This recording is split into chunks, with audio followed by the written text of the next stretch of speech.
नमस्कार। दिन भर की बड़ी खबरों में आपका स्वागत है। मैं हूं आपके साथ आराधना।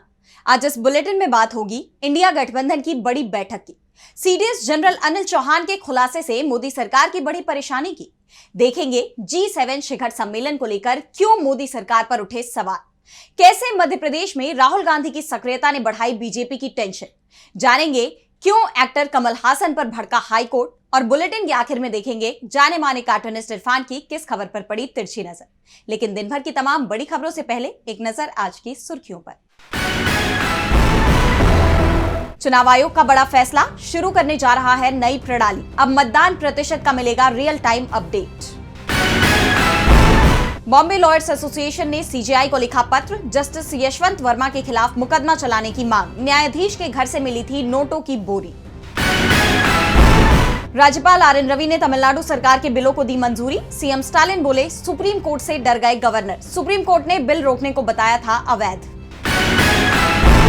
शेयर बाजार में गिरावट, 636 अंकों की गिरावट के साथ 80,737 पर बंद हुआ सेंसेक्स, तो 174 अंकों की गिरावट के साथ 24,542 पर बंद हुआ निफ्टी। ये तो थी सुर्खियां। अब बात आज की सबसे बड़ी खबर की। ऑपरेशन सिंदूर पर सियासी घमासान थमता नहीं दिख रहा। विपक्षी दल लगातार इसे लेकर मोदी सरकार से सवाल कर रहे हैं, संसद का विशेष सत्र बुलाने की मांग कर रहे हैं, लेकिन सरकार इस पर चुप है।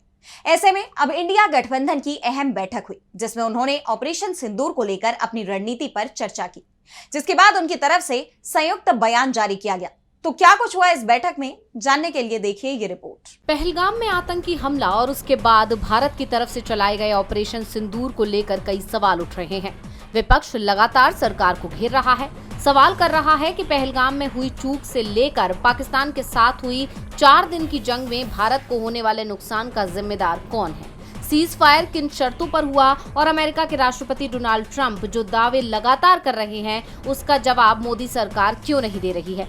इंडिया गठबंधन ने इसे लेकर एक बार फिर संसद के विशेष सत्र की मांग की है। 16 दलों की तरफ से पीएम मोदी को इसके लिए पत्र लिखा गया है। इंडिया गठबंधन ने इसे लेकर बैठक बुलाई है। बैठक में हुए फैसले को लेकर कांग्रेस सांसद दीपेंद्र हुड्डा ने कहा कि जब पहलगाम में आक्रमण हुआ तो कांग्रेस और पूरे विपक्ष ने सरकार को जवाबी कार्रवाई करने के लिए अपना समर्थन दिया। उसके बाद जो कुछ हुआ वो देश के सामने है। दीपेंद्र हुड्डा ने कहा कि पहलगाम आतंकी हमले से लेकर ऑपरेशन सिंदूर तक, ऑपरेशन सिंदूर से लेकर डोनाल्ड ट्रंप की तरफ से किए गए सीज फायर के ऐलान तक, और उसके बाद पाकिस्तान को दुनिया में अलग थलग करने के लिए क्या क्या प्रयास किए जा रहे हैं, उसमें कितनी सफलता मिल रही है, इसे लेकर ये मांग की गई थी। और इस चिट्ठी में भी यही कहा गया है कि अब जब सरकार दुनिया के अलग अलग देशों की राजधानियों में अपनी बात रख रही है तो देश की संसद के सामने भी अपनी बात रखना जरूरी है। वहीं शिवसेना यूवीटी सांसद संजय राउत ने भी मोदी सरकार पर तीखा तंज किया। उन्होंने कहा कि अमेरिका के प्रेसिडेंट डोनाल्ड ट्रंप के कहने पर युद्ध विराम हो सकता है, तो देश के विपक्ष के कहने पर संसद का विशेष सत्र क्यों नहीं बुलाया जा सकता। क्या हमें अब संसद के विशेष सत्र की डिमांड डोनाल्ड ट्रंप से करनी पड़ेगी। टीएमसी सांसद डेरेक ओब्रायन ने कहा कि जल्दी ही संसद सत्र के लिए विपक्षी सांसदों के बीच हस्ताक्षर अभियान चलाया जाएगा। वहीं भोपाल पहुंचे कांग्रेस सांसद राहुल गांधी ने भी मोदी सरकार पर तीखा हमला करते हुए कहा कि पीएम मोदी ने अमेरिका के सामने सरेंडर कर दिया। अमेरिका के दबाव में भारत ने सेना की कार्रवाई को रोक दिया। इस बीच अब ये खबर भी सामने आ रही है कि 25 और 26 जून को 50 साल पहले लगाई गई इमरजेंसी को कोसने के लिए मोदी सरकार संसद सत्र बुलाने का जो प्लान बना रही थी उसे रद्द कर दिया गया है, क्योंकि सत्र बुलाया जाता तो विपक्ष को ऑपरेशन सिंदूर का मुद्दा सदन में उठाने का मौका मिल जाता। ऑपरेशन सिंदूर पर मोदी सरकार घिर गई है और उसकी परेशानी सीडीएस जनरल अनिल चौहान के बयान भी बढ़ा रहे हैं। जनरल चौहान ने एक बार फिर यह कबूल किया है कि भारत को पाकिस्तान के साथ संघर्ष में नुकसान उठाना पड़ा। इस बार उन्होंने परमाणु धमकियों को लेकर भी रुख साफ किया है, जिसके बाद मोदी सरकार पर सवाल गहराते जा रहे हैं। तो क्या कुछ कहा सीडीएस जनरल चौहान ने, जानने के लिए देखिए ये report. Chief of defence staff यानी सीडीएस जनरल अनिल चौहान के खुलासे मोदी सरकार की परेशानी बढ़ा रहे हैं। विपक्ष जो सवाल लगातार पूछ रहा है उसका जवाब सरकार की जगह सेना की तरफ से मिल रहे हैं। सीडीएस अनिल चौहान ने पहले अपने बयान से साफ कर दिया था कि 6 और 7 मई को पाकिस्तान में की गई एयर स्ट्राइक के समय हमारे विमानों को नुकसान हुआ था, और अब उनका एक और बयान सामने आया है। सीडीएस ने कहा कि युद्ध के मैदान में क्षमता का टेस्ट होता है, हमेशा यहाँ रिस्क होता है, लेकिन जब तक आप रिस्क नहीं लेते सफल नहीं हो सकते। ऐसे में युद्धों में ये मायने नहीं रखता कि नुकसान क्या हुआ, इसमें अहम ये होता है कि नतीजा क्या आया। हमें नतीजों पर फोकस करना चाहिए। पेशेवर सैन्य बलों पर नुकसान का कोई असर नहीं पड़ता। सीडीएस के बयान ने एक बार फिर मोदी सरकार को फंसा दिया है। जिस तरह के सवाल पूछे जा रहे हैं कि क्या भारत के 5 या 6 विमानों को नुकसान पहुंचा, पायलट तो सभी सुरक्षित लौटे, लेकिन विमान कितने सुरक्षित लौटे, मोदी सरकार इसका जवाब नहीं दे रही है और सीडीएस भी लगातार बता रहे हैं कि नुकसान हुआ है। इसके साथ ही जनरल अनिल चौहान ने ये साफ कर दिया कि भारत और पाकिस्तान के बीच जंग में कभी भी न्यूक्लियर जंग का खतरा पैदा होता नहीं दिखाई दिया था। सीडीएस ने यह भी कहा कि पाकिस्तान की तरफ से 48 घंटे की जंग लड़ने का ऐलान किया गया था, लेकिन हमने उन्हें 8 घंटे में ही घुटनों पर ला दिया और वो सीज फायर की मांग करने लगे। सीडीएस की तरफ से भले युद्ध के परिणाम की बात की गई हो, लेकिन ये सवाल भी उठ रहे हैं कि सरकार की गलत रणनीति के चलते देश को बड़ा नुकसान हुआ। सीडीएस ने भी अपने बयान में संकेत दे दिए हैं कि नुकसान बहुत बड़ा था। सीडीएस जनरल चौहान के बयानों को लेकर विपक्ष सरकार पर हमलावर है ही कि इस बीच उसे एक और मुद्दा मिल गया।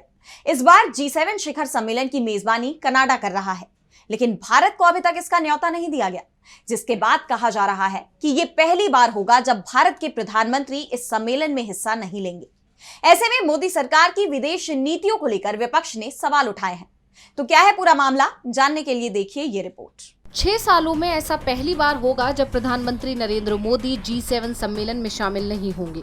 ऐसा इसलिए क्योंकि 15 जून से 17 जून के बीच कनाडा के अल्बर्ट में G7 देशों की बैठक होगी, लेकिन अभी तक भारत को न्योता ही नहीं दिया गया है। G7 के लिए कनाडा के स्पोक पर्सन ने इस बात की पुष्टि भी नहीं की है कि भारत को सम्मेलन के लिए आमंत्रित किया जाएगा। इसके बाद से मोदी सरकार की बुरी फजीहत हो रही है और विपक्ष सरकार पर हमलावर हो गया है। विपक्ष सरकार से सवाल पूछ रहा है कि मोदी सरकार दावे तो बड़े बड़े करती है कि उसके कार्यकाल में दुनिया में भारत का कद बढ़ा है, लेकिन यहाँ तो कहानी कुछ और ही दिखाई दे रही है। अमेरिका सीधे सीधे धमकी देता है, कनाडा अपने यहाँ बुला नहीं रहा है, और तो और पाकिस्तान के साथ संघर्ष में कई देशों ने खुलकर उसका साथ दिया, जबकि भारत के साथ कोई भी देश इस तरह खुलकर नहीं आया। यानी सरकार बहुत बुरी तरह घिर गई है।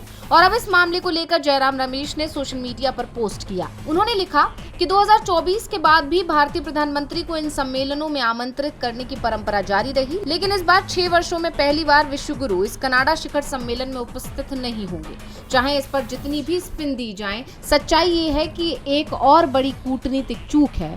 ठीक उसी तरह जैसे भारत सरकार ने अमेरिका को भारत पाकिस्तान के बीच मध्यस्थता का मौका देकर हमारी दशकों पुरानी विदेश नीति को पलट दिया और अमेरिकी अधिकारियों को ये छूट दे दी कि वो खुलेआम किसी न्यूट्रल साइट पर बातचीत जारी रखने की अपील करें।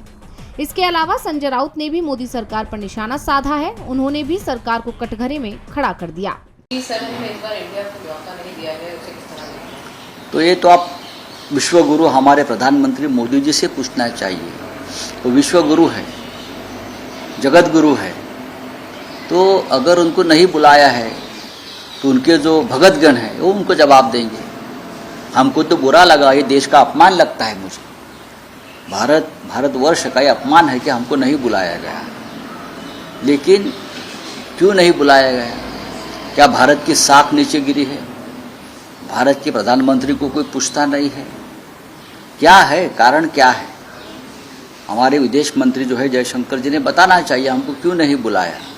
हाँ? G7 में Canada, France, Germany, Italy, Japan, United kingdom और संयुक्त राज्य अमेरिका सदस्य देश हैं। इस साल समिट में यूरोपियन यूनियन और कई और देशों के शामिल होने की भी उम्मीद की जा रही है, लेकिन भारत नहीं पहुंच रहा है।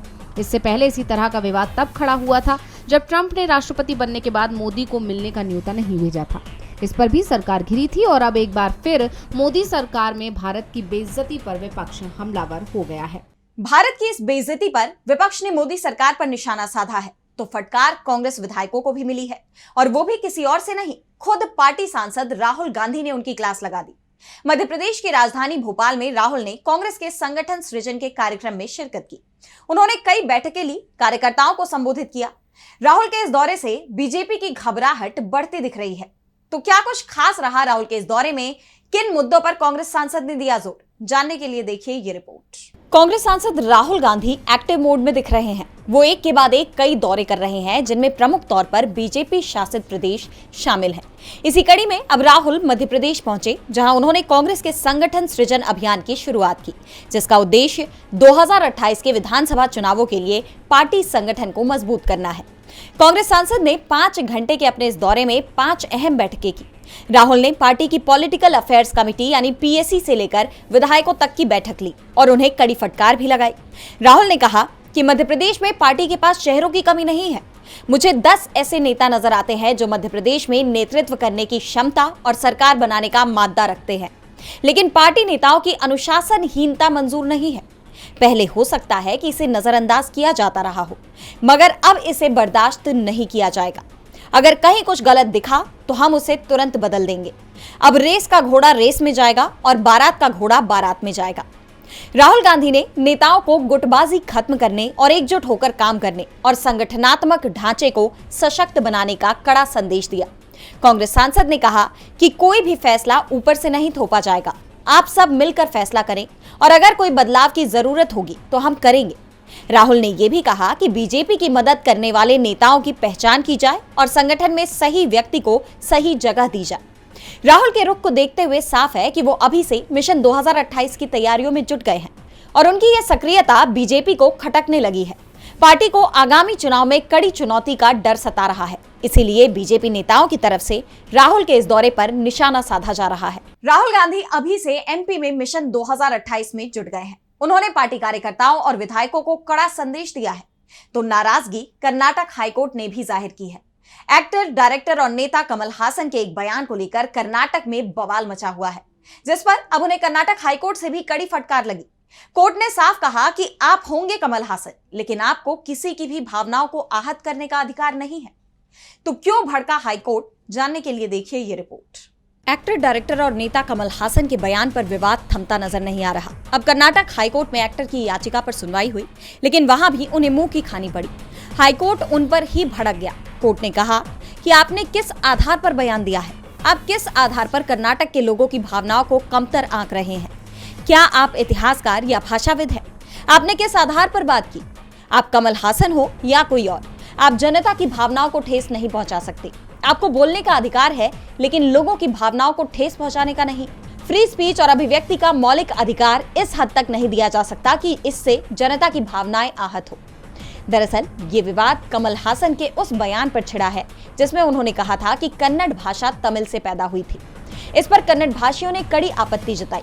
Karnataka film chamber of commerce यानी KFCC ने उनकी माफी की मांग की और एक्टर की आगामी फिल्म ठग लाइफ के बहिष्कार की घोषणा कर दी, जिसके खिलाफ एक्टर कोर्ट पहुंच गए, लेकिन उन्हें राहत नहीं मिली।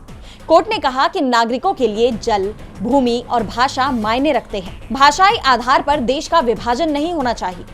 एक सार्वजनिक व्यक्ति ऐसा बयान नहीं दे सकता। हालांकि इसके बाद कोर्ट ने माफी मांगना न मांगना कमल हासन पर छोड़ दिया, लेकिन कमल हासन अभी भी अपने रुख पर अडिग हैं। उन्होंने कहा कि न हम माफी मांगेंगे और न ही कर्नाटक में अपनी फिल्म रिलीज करेंगे। ऐसे में अब सवाल ये उठ रहे हैं कि कोर्ट उन पर आगे क्या एक्शन लेगा। कमल हासन को हाईकोर्ट से फटकार लगी तो झटका शर्मिष्ठा पनोली को भी मिला है। ऑपरेशन सिंदूर पर बॉलीवुड सितारों की चुप्पी को लेकर आपत्तिजनक वीडियो को लेकर चर्चा में आई इंस्टाग्राम इन्फ्लुएंसर शर्मिष्ठा की जमानत याचिका पर कलकत्ता हाईकोर्ट में सुनवाई हुई, लेकिन कोर्ट ने पनोली को ही फटकार लगा दी। तो क्या कुछ कहा कोर्ट ने और कैसे बढ़ी शर्मिष्ठा की मुश्किलें, जानने के लिए देखिए ये report. Instagram influencer Sharmistha Panoli को कलकत्ता हाईकोर्ट से बड़ा झटका लगा है। शर्मिष्ठा पनोली की गिरफ्तारी के मामले पर कलकत्ता हाईकोर्ट में अहम सुनवाई हुई। पनोली की तरफ से पेश हुए वकील ने उनके खिलाफ दर्ज FIR को रद्द करने की मांग की। इस दौरान कोर्ट ने पनोली को जमकर फटकार लगाई और लोगों की भावनाओं को ठेस पहुंचाने की बात कही। हाईकोर्ट ने कहा कि अगर पनोली की अंतरिम जमानत की दलील को स्वीकार नहीं किया जाता है और बाद में ये जमानत के लिए मामला सुना जाता है तो आसमान नहीं गिर पड़ेगा। कोर्ट ने कहा कि हमारे देश के एक वर्ग की भावनाओं को ठेस पहुंची है। हमारे यहाँ बोलने की आज़ादी है, लेकिन इसका मतलब ये नहीं कि आप दूसरों की भावनाओं को आहत करो। हमारा देश विविधताओं से भरा है। बता दें कि पनोली की तरफ से कोर्ट में सीनियर एडवोकेट DP सिंह पेश हुए, तो वहीं राज्य का पक्ष रखने के लिए सीनियर एडवोकेट कल्याण बनर्जी ने दलीलें दी। कोर्ट में पनोली को मिलने वाली सुविधाओं का भी जिक्र किया गया। कोर्ट में राज्य का बयान रिकॉर्ड किया गया कि पनोली को वो भी सुविधाएं दी जा रही हैं जो अन्य कैदियों को मिलती हैं। इस पर एडवोकेट सिंह बोले, क्या ये मानवाधिकार है? मैं हैरान हूँ। कोर्ट ने सिंह से कहा, अपनी एनर्जी दूसरे केस के लिए बचा कर रखें। कोर्ट ने कहा कि एक आतंकवादी को भी इसका अधिकार होता है। सिंह ने कहा कि शिकायत में कोई भी अपराध का जिक्र नहीं किया गया है, FIR में कुछ नहीं है। साथ ही सिंह ने FIR रद्द किए जाने, गिरफ्तारी को गैर कानूनी करार देने और जमानत की मांग की। हालांकि कोर्ट ने शर्मिष्ठा को राहत देने से इनकार कर दिया और बड़ा झटका देते हुए अंतरिम जमानत की याचिका खारिज कर दी।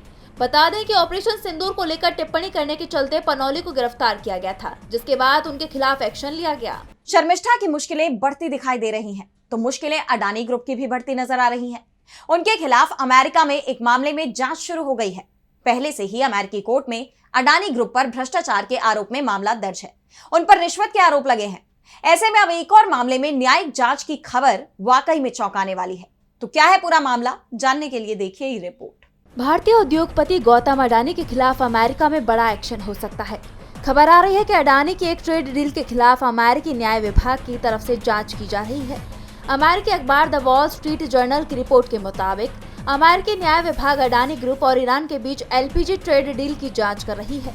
अडानी ग्रुप पर आरोप है कि अडानी ग्रुप अमेरिकी प्रतिबंधों के बावजूद ईरान से पेट्रोकेमिकल्स का इंपोर्ट कर रहा है। इस रिपोर्ट में बताया गया है कि गुजरात के मुद्रा पोर्ट और पर्शियन गल्फ दोनों के बीच यात्रा करने वाले टैंकरों में प्रतिबंधों से बचने वाले जहाजों के जैसे ही लक्षण दिखाई दिए हैं। ऐसे में अमेरिकी न्याय विभाग अडानी एंटरप्राइजेस को माल भेजने के लिए इस्तेमाल किए जाने वाले कई एलपीजी टैंकरों की गतिविधियों की समीक्षा कर रहा है। हालांकि अडानी ग्रुप की तरफ से इस रिपोर्ट को और इन आरोपों को पूरी तरह से गलत बताया है। अडानी ग्रुप ने बयान जारी कर कहा कि द वॉल स्ट्रीट जर्नल की कहानी पूरी तरह से गलत धारणाओं और अटकलों पर आधारित महसूस होती है। ऐसी किसी भी रिपोर्ट का दृढ़ता से खंडन किया जाता है कि अडानी समूह की संस्थाएं जानबूझकर ईरान पर अमेरिकी प्रतिबंधों का उल्लंघन कर रही हैं। इसके विपरीत कोई भी दावा न सिर्फ बदनामीपूर्ण होगा, बल्कि अडानी समूह की प्रतिष्ठा और हितों को नुकसान पहुंचाने के लिए जानबूझकर किया गया काम भी माना जाएगा। हालांकि अडानी ग्रुप ने इन दावों को खारिज कर दिया, लेकिन अडानी ग्रुप की विश्वसनीयता पर सवाल उठ रहे हैं। बता दें कि अमेरिका और ईरान के रिश्ते लंबे वक्त से काफी तनावपूर्ण हैं और डोनाल्ड ट्रंप के बतौर अमेरिकी राष्ट्रपति पहले कार्यकाल में ये दूरियां और बढ़ गईं। ट्रंप ने ईरान पर कई प्रतिबंध लगाए थे। साथ ही अमेरिका ने ये भी साफ कर दिया कि जो भी देश ईरान के साथ व्यापार करेंगे उनके खिलाफ कड़ा एक्शन लिया जाएगा। और बुलेटिन के आखिर में देखेंगे जाने माने कार्टूनिस्ट इरफान की किस खबर पर पड़ी तिरछी नजर।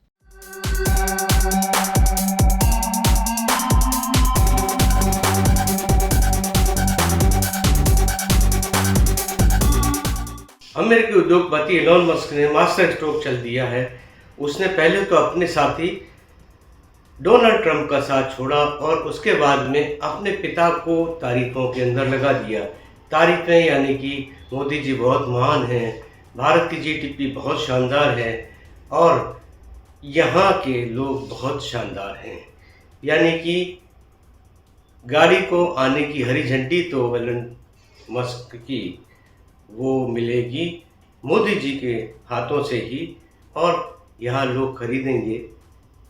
कौन खरीदेंगे? भारत के लोग ही तो खरीदेंगे। उनकी तारीफ भी उन्होंने कर दी है। अब देखिए, इससे जाहिर होता है कि नेता और उद्योगपति किसी के नहीं होते हैं, कभी ट्रंप तो कभी मोदी यार होते हैं।